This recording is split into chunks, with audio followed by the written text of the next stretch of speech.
Hi, guys. Welcome to the HGR Digital Asset Group podcast series, where we speak with thought leaders in the cryptocurrency space. Today, we have Joshua McDougall with us, and he's currently working at Duff Phelps in the legal management consulting practice. How are you today, Josh? I'm doing great, thanks, Sean. Thanks for having me today. Yeah, thank you so much. We really appreciate your time, and we're really lucky to have you here with us today. So my first question is very basic. It's about your role in the legal management consulting practice.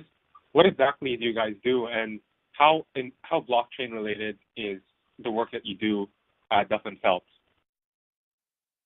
Sure. So I've been in the blockchain space since about 2011. I've been at Duff Phelps for about 6 years as well. They've gently related, but originally my time at Duff Phelps didn't have too much related to blockchain technology. As you can imagine, many businesses at that point in time weren't super interested in it yet, or a little bit concerned. But my role at Duff Phelps over the last 6 years has been about helping during disputes or litigations whenever technology is involved. So we've been those technology advisors who come in. We can help analyze weird kind of different kinds of data and project a story of what that data shows us and how that can help in resolving any sort of disputes that may be taking place.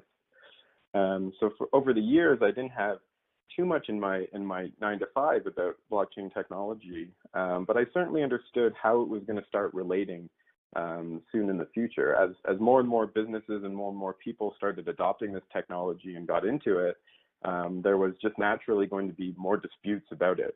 So then working with the legal industry to understand how can we deal with these new types of data and new procedures in order to kind of help these situations in the courts. Since then and recently, it's certainly started to pick up as expected. And now we're able to go into businesses and help them with disputes, or even help them when, say, an attack takes place and maybe currency goes missing. So analyzing those systems to help stop it from losing more currencies, and then helping them track down those and understand how those unfolded and make sure that the people who did it are found. So helping with that kind of stuff has been the latest job. So it's certainly picked up quite a bit. Got it. That's a pretty awesome summary. Talking about disputes, as you mentioned, there's been so much mistrust of public institutions lately, from Equifax to Facebook. It seems like we're now starting to take notice of how institutions who are in charge of our data, sometimes they may not be the best custodians. So blockchain technologies, ultimately, they aim to solve the problem of trust. How do you think, or maybe it's already changing the landscape, how do you think blockchain technologies will be best used in the legal management practice in the short term and in the long term? I mean, trust has certainly been hard to come by lately, or waning away, and Bitcoin isn't supposed to be something that we give trust to. The technology was designed so that it was trustless. We just operate in our node, and because each person who wants to operate on the network has to follow those same rules, then there's no need to trust, because the system just operates without that trust. Now, one thing we have to be worried about a little bit is anytime we add trust back into this relationship, even when Bitcoin is available, or even when Bitcoin is used, there's still certainly a concern now, and that same concern we have from Equifax and from Facebook and from the banks holding our data, that doesn't just kind of move away because now Bitcoin is involved. As an example, there's been a number of cryptocurrency exchanges that have been hacked, and customer funds have been lost because customers trusted the exchange to hold on to their funds. Now, again, it was Bitcoin, so it's this trustless technology. But instead of holding those funds ourselves, we've decided to trust an organization to hold those, And that trust, in some cases, unfortunately, has led to the loss of value and of assets for some of the customers or the businesses themselves. So I think we need to be careful with, especially with a lot of new consumers coming on, and not necessarily appreciating where that line of trust sits between just being on a network that operates as a whole and just in a trustless way, and then that trustless network being used in a manner that requires trust. So we'll see, the adoption of more distributed platforms, distributed exchanges, and different utilities that are done in a trustless way. But we need to make sure that we educate people on being able to recognize, when they're giving that trust or when they don't need to give that trust to an organization or a platform or a utility. Yeah, I think those are very good points. And that leads me to my next question, which is on pseudo anonymity. So a lot of people, they think that, a lot of them think that Bitcoin is only for criminals. And I think in one of the talks by Tyler and Cameron Winklevoss, they said that, yeah, sure, criminals use Bitcoin, but these are stupid criminals. So can you explain the concept of pseudo anonymity and why this might deter criminals from using Bitcoin?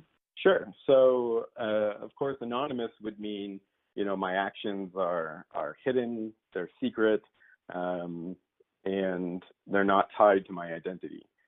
Pseudo-anonymity is there's an identifier that isn't directly tied to my name, but it's also not completely non-tied to my name as well. So, a common example of that is just an online alias.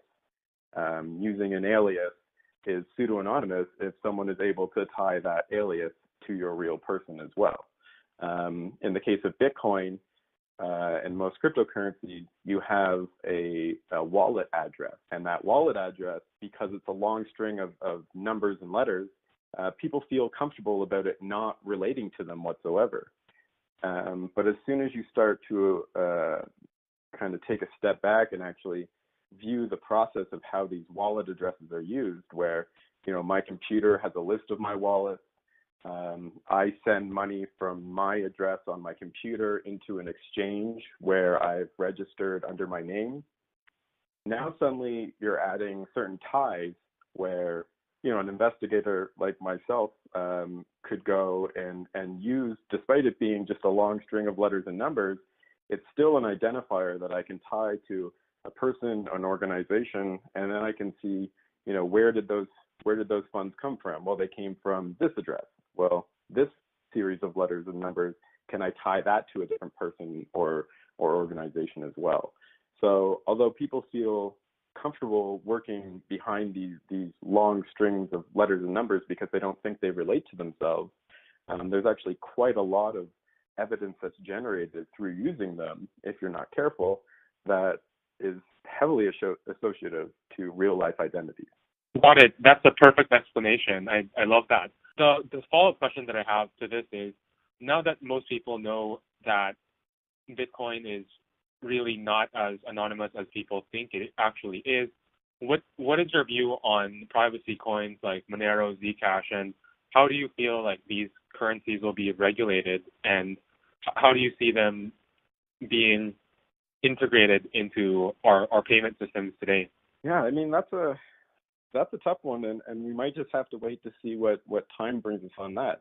There are certainly currencies who are in projects that are working very hard to remove that audit trail. And I mean, there's very legitimate reasons to want to remove that audit trail as well. If you have, as an example, a very large company that needs to order parts and do a large order for a new product, if that company was doing that transaction on the Bitcoin blockchain, and one of their competitors was doing, some pretty heavy analysis to identify, oh, well, we know that that's their wallet, and oh, they just made a big payment over here, and we know that that's a big manufacturer of part XYZ, What do you think they're doing with part XYZ? You've now exposed that company's strategy and their next product potentially to their competitors. So although we can look at a privacy coin and say, oh, privacy means, nefarious, malicious activity, obviously they're doing something bad if they've got something to hide. There's extremely legitimate reasons for needing to transfer value without outsiders looking in. So I think we need to go into those projects with an appreciation for, what privacy is and what it can give us from a society standpoint. And there's certainly negative aspects to it. But there's also a lot of positive, not just for us personally as individuals, but for business as well. So we'll have to see where that leads to. Unfortunately, I'm not a regulator, so some of that will be in their court. But at the same time, a lot of these projects will continue to exist and thrive in a world regardless of the regulations thrown at them. So regulators can try and prevent their use locally, but from a global perspective, it might be very difficult to stop even if we wanted to. Yeah, I love that answer again. You're obviously very articulate and very, very thoughtful. So now that we're talking about regulations, which agencies do you think have the most authority in determining how crypto assets are regulated? So, Giancarlo of the CFTC has been pretty bullish, and then in SEC, you sometimes hear that they want to regulate all coins as security tokens. So, what do you feel about, what is your view on the power dynamics between these different regulatory agencies? I think the most beautiful part about it is that these are agencies that have historically not worked together in the most friendly of manner. And now you actually see them, discussing these options together and trying to figure it out. But I think it is going to be each of their natural state to look at the problem with their own kind of blinders on and see it as they see it. The SEC will see something as a security because that's what they do. Unfortunately, when it comes right down to it, regardless of who and what happens from a regulatory standpoint, the longer they take to kind of figure it out themselves, the harder it will be for people within their jurisdictions to innovate. So it's going to be really up to them to, decide what they want to do and go forward with it and enact those rules, regardless of how I feel what those rules are. They will need to articulate them themselves and get them out there. That way, the innovation can continue in these jurisdictions. Otherwise, it will move elsewhere. If there's a better area for entrepreneurs to go in the world, where they can make the products and services that they believe in, they'll happily move there. We're in a global society. There's lots of wonderful places in this world to live. So it's going to be really up to each country's and each jurisdiction's regulators to decide how they want that business to go, how they want to protect consumers, and whether or not they believe in some of those services being offered to their citizens and being offered from their citizens. So what do you feel about in terms of industry disruption, there's a lot of commentary on how blockchain can disrupt industries like supply chain management, legal, money transmission. Which industries do you think are the most likely to be disrupted, and which industries do you think are the least likely to be disrupted? Yeah, I feel like finance, we're already real deep in it, and it's kind of happening before our eyes. And I think that there's a lot of friction in the way some of these businesses have been run for decades, if not centuries. And that that friction was just a byproduct of running a business for so long. And I think blockchain technology and Bitcoin itself can come in And even as inefficient as that technology is right now, if you consider the scaling issues that we're seeing, the efficiencies that it can show to processes are absolutely incredible. So I think finance, and just because so many eyes are looking on it, and it was born as a fintech project in its own way, it's just the really obvious one that it's there, it's having a real impact, or at least it's clear how that impact will start taking place. I think there's a lot of other amazing possibilities, but those are all still heavily in their infancy and still being kind of explored a little bit. And not to say that Bitcoin isn't in its infancy, or it's kind of dial-up phase, but we're working on it. But I also think recently I've been seeing a lot in the for one that doesn't get a lot of mention, the gaming space, by which I mean video games, tabletop, all sorts of things like that. Giving users the ability to actually own what they discover or what they win in games, and being able to trade those back and forth and bring one thing from one game, across a realm into a completely other world, is a really interesting concept that quite a few studios are looking into and exploring. So it's kind of just more of the lighter side of it, the more, I guess, entertaining side, although the fintech stuff is pretty entertaining. But it's a really, really interesting use case to see these companies developing games where, your assets can coexist in these different worlds, and how that relates. So that one's been kind of a fun one I've been paying attention to. Yeah, that's awesome. I think the gaming one is very interesting. But talking about the gaming, how gaming ties into Bitcoin, I think before, when I read about Mt. Gox, I didn't know what that actually stood for. And recently I found out that Mt. Gox stands for Magic Online the Gathering Exchange. And that was pretty cool. Like, it's one of the biggest pivots in terms of a company. So instead of being a gaming company, they changed to becoming like an exchange for these currencies, right? So I thought that was a pretty interesting example. And I love how you said how currently Bitcoin technology is analogous to the internet in the dial-up stage. And yeah, we're not yet we're still pre-broadband, and it still shows that we have a lot of room to still go forward. So I noticed that in your bio that you're a certified Bitcoin professional. And what I want to try to understand, what exactly does this even mean? Is it a certification that's similar to the financial counterparts, let's say the CPA or the CFA, or how exactly did you become minted a Bitcoin professional, and how useful do you think it is for people who want to enter this space? Yeah, I mean, I'm happy to talk about the CBP. So full disclosure, I was on the committee that helped form the Certified Bitcoin Professional. So I do wear the certification proudly.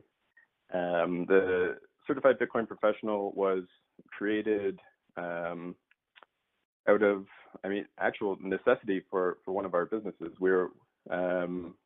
Years back, we were trying to just operate a small consultancy business that helped people who were interested at the time getting into the technology do it securely. But when we as a business tried to find accountants, tried to find lawyers, tried to find programmers, we would talk to people who would say, oh yeah, I know about Bitcoin. And then as soon as they would start explaining their knowledge of it, it was, oh, it's that untraceable, anonymous currency and they would just kind of go off on something that, didn't make any sense at all, or have too much of a basis in the reality of what Bitcoin was, but they had clearly just kind of bounced buzzword to buzzword. And we at least, though, had the luxury of knowing what questions to ask. So we knew, sitting in front of a lawyer and needing their support, we knew how to find out if they were going to be able to serve our business in a way that we needed. But what we were worried about, and what we realized, is there's going to be Fortune 500 companies who, their hiring manager gets an email one day and says, hire a Bitcoin professional, hire someone in Bitcoin, we need to do this new thing. And that poor HR person just has no idea where to start. And they don't know the questions to ask to make sure that the candidates that they're bringing in are actually understanding the technology and how to help. And it goes beyond that poor HR manager too, though, because that HR manager is going to do what they were told and they're going to hire someone. And it's quite possible that who they hire is brought in, and because of their lack of understanding the technology, because of these concerns, they come into this business, the project that they're brought in on is unsuccessful. The company and the CEO and the executive team gets a bad taste in their mouth, and then eventually it's just, okay, well, this Bitcoin thing doesn't make any sense. This didn't work out. So we saw that the greater problem of not just hiring, but the industry itself wouldn't move forward unless businesses were able to find good candidates. So we created this CVP as a way, as a measuring stick to give these people a fighting chance at finding someone good for this role. And the Certified Bitcoin Professional isn't technical as a certification. It's more about how to use the technology, understanding what keys you need to back up, understanding what an address is and how you're going to receive it and how you can check to make sure a payment came through, and you can understand what confirmations are, and basics about the mining process, and even basics about a little bit about cryptography and the actual math behind it. And we've seen a lot of value in this. I mean, as a person on the committee, I'm sure I have my own blinders on it, but I do try and always get feedback from our professionals to make sure that it's helping them, and feedback from organizations that I know look for it. There's multiple exchanges out there who will hire or will certainly prioritize anyone coming in with a CBP over any other candidate, because they know they have that basis in the technology, especially on something like your accounting staff or your support staff. These support staff coming in and working with their customers, if they can't speak the same language as their customer, then that's obviously a huge issue in that relationship between the business and their customer. So the CBP, although it's a certified Bitcoin professional, it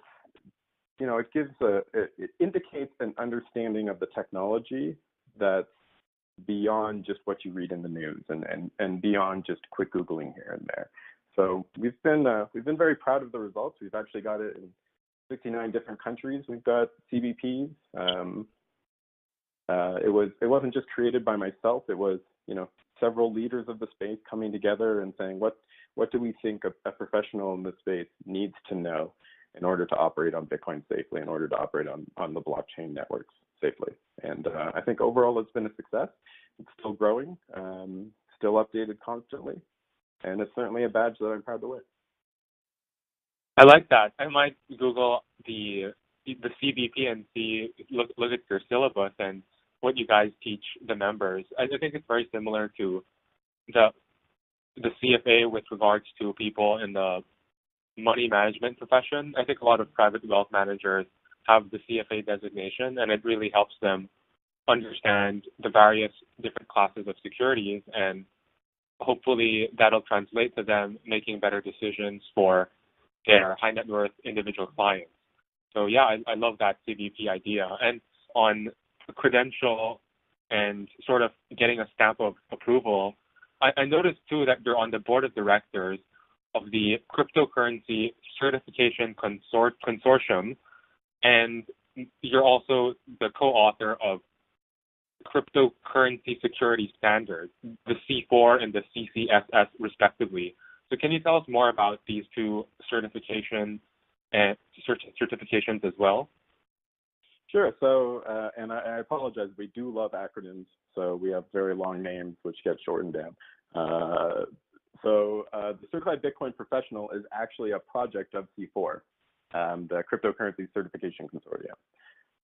C4 is a nonprofit, which we felt was very important.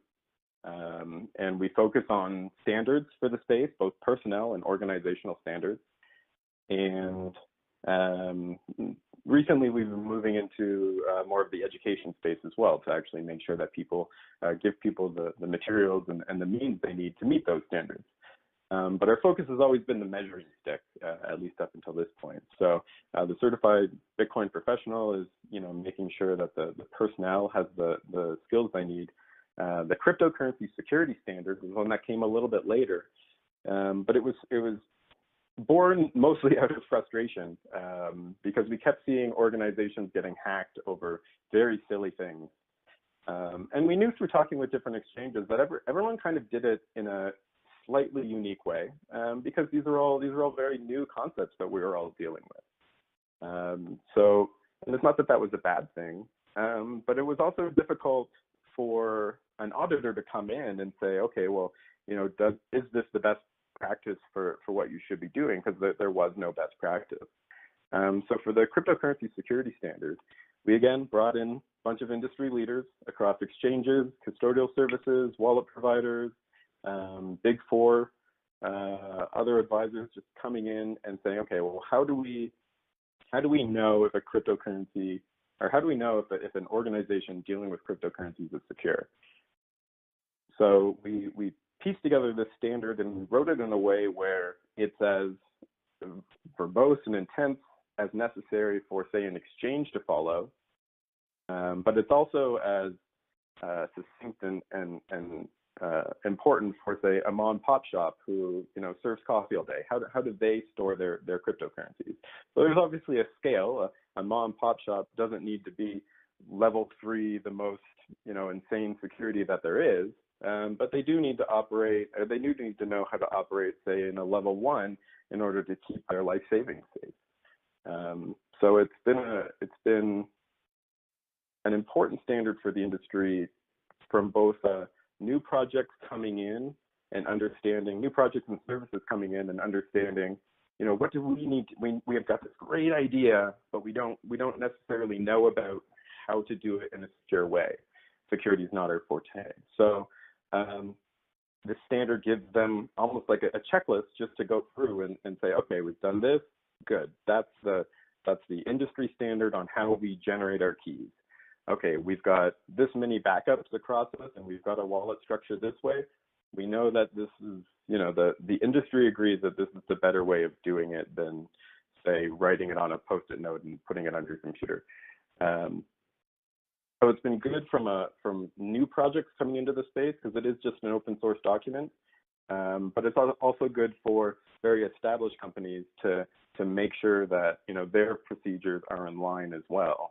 So let's say if they're going and they'd like to insure what they're storing, they can go to an insurance organization and say, well, look, we follow this industry standard. Here's our self-audit. We can bring in a third party as well, and go through those steps. And that at least gives the insurers or the partners or the VCs something to look at and say, oh, okay, you're following industry standards and you're meeting those requirements. Because otherwise, what do they have to go off of? Perfect. So I'm going to put you on the spot here. What's your favorite exchange? I know Coinbase says a lot of things about how they put their 90% of their assets on cold storage, but you also have Gemini, and the Winklevoss twins are pretty good at security as well. So what's your favorite exchange? What's the safest exchange? And if I would, let's say if my grandfather asked me, how do I buy Bitcoin, which exchange should I recommend to him? All right. Well, if you're putting me on the spot, I'm going to say I prefer Shapeshift personally, because it's non-custodial. I send my funds in, I get the other token or currency that I want, and then I store that. I don't use too many of the other traditional exchanges, too many of the other regular cryptocurrency exchanges, unless I really need an avenue into my banking infrastructure. In which case, as a Canadian, I'm going to use Quadriga, but preferably I'm going to use Shapeshift for most of my trades personally. Okay, yeah, that's super insightful. I love that. The next question, again, just another opinion question, is there's a lot of companies out there right now that are doing code audit services. So one of them is Ambisafe, for example. Do you think that there is a industry leader in terms of companies that perform code audits and these types of security checks? I mean, Duff Phelps certainly helps audit against the CCSS for organizations. That's, I mean, a big part of security. With smart contracts, obviously, being able to review that code front and back, left and right is important. I know there's some larger players in the space that are doing great work on it, but it's also just, it's a new paradigm, and it's difficult, and we don't know what all of these new and exciting kind of bugs and processes that we don't expect to come up. So I don't have a favorite. There's a lot out there doing great work, but we're human, and this is new. So unfortunately, it's going to be a bit of an uphill battle to really start getting solid code onto blockchain technology. But it's not that it's impossible. So it's just a matter of getting there, and probably enforcing some slightly stricter code authoring procedures as well in the process. I know a couple people in the industry have discussed smart contract authoring to be kind of more akin to rocket science and space travel than fintech, because fintech historically has had an undo, and space travel undo is extremely expensive when it is available, but it's frowned upon most of the time or unavailable. So I think that's just something that we have to all work together to improve at, and take seriously. Yeah, space travel is pretty cool. I love Star Wars movies. I'm gonna watch the new Han Solo when it comes out on May 25th. And just curious, like, this is actually a very good segue to my final question, which is more about the sci-fi applications of Bitcoin and blockchain. So, when you talk to people today, everyone says, "Oh, Bitcoin is like gold. It can be a store of value medium of exchange." But that's pretty boring, and that's pretty standard. Although maybe boring is not the right word, but they're very conventional, and it's not that exciting and that innovative. Other people, when you talk about the applications of blockchain, some people like the Winklevoss and Olaf from Polychain, they think that some of the more exciting applications of Bitcoin and blockchain would be enabling, for example, cars to own themselves. So the rationale is they're saying that cars can't make a bank account at Bank of America or Wells Fargo, but what they can do is they can have protocols programmed into their system, and they can do certain microtransactions that ranges from negotiating which lanes they can travel on, how to refill gas, and a lot more other things that come to sound like what you would expect from a sci-fi TV show. So the question that I have for you is, what use cases do you think are very advanced and very exciting, like this example? Yeah, I mean, blockchain technology was kind of born out of the idea of empowering citizens, empowering consumers and individuals to, kind of hold their own, be their own bank, be their own provider. And I think that that theme is what we'll see as being really important. I guess from a sci-fi perspective, is we'll see that theme move from empowering individuals and empowering citizens to empowering computers and empowering AI to have what they need in order to operate as well. So, I mean, when your fridge can order your groceries for you because it can detect and it has access to sign things and make it all happen, then that's a really quick and easy use case, which could probably be in play already today. Self-driving cars able to negotiate and communicate with each other obviously starts getting a little bit more futuristic, but only by a couple of years. We don't have a space currency yet, so I guess that's up for grabs. But we'll see. It's hard to say what the future will bring, obviously. But the theme of it has always been empowering and equalizing. And I think as long as that theme holds true and continues on, then I think whatever comes to light will hopefully be a benefit to society as a whole. Yeah, talking to you has been such a pleasure. One of the mottos that I have for myself is I really enjoy speaking to people who are smarter than myself and people that I really respect. So I think you tick both of those boxes. Really appreciate it. I've never heard the refrigerator one, and I'm probably gonna start using that in future conversations. It's quite cool, right? It saves you time and it sort of empowers the fridges. So yeah, as we get artificial intelligence, it will need its own way of transferring value, and yeah, blockchain technology is such a frictionless way of doing that it makes sense. So we'll see what that brings us. Yeah, thank you so much, Josh. Really appreciate it, and yeah, thank you so much for coming on, and I hope to stay in touch. Great, thank you so much for having me, Sean. It's been a pleasure. Really enjoyed it. Yeah, thank you.